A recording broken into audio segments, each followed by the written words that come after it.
Since I was a kid, I was always fighting. I can remember my first fight actually in 3rd grade.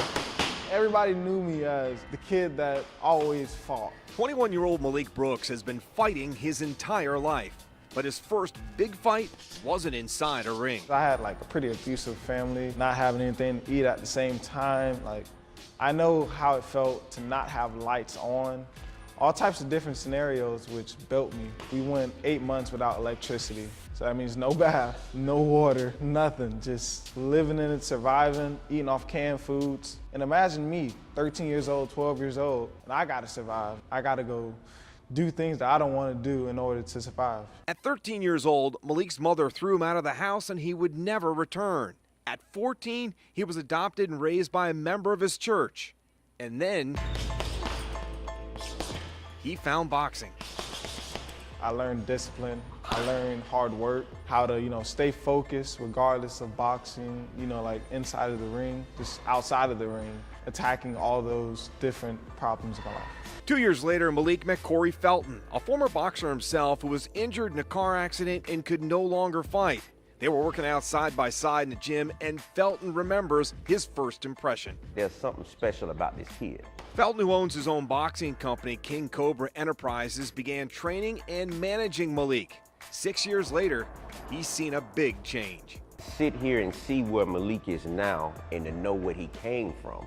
I'm more excited about that than the boxing career. The hard work shows once you're inside of that ring, once you're fighting inside of a bout, once you win your championship.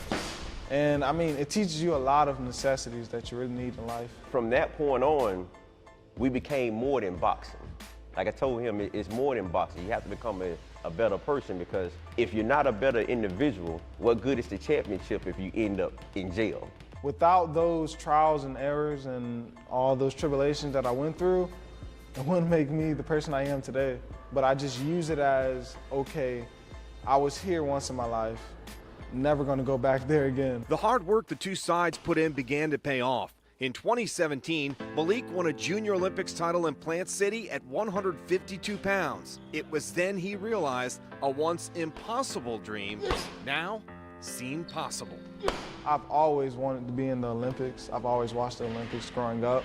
I just didn't think of it as, oh, I can box and go to the Olympics, because back then that's where my head wasn't at. With 11 fights under his belt, the Wharton grad knows there's still work to be done to make that dream come true. But to accomplish that goal would be like coming full circle in his young life. If I made the Olympic team, that would, first of all, open doors. And secondly, I would bring so much honor to my family, because we've been through a lot, and I would definitely want to be a role model to help my family be like, oh, well, if he can become a world champion or an Olympic gold medalist, why can't I?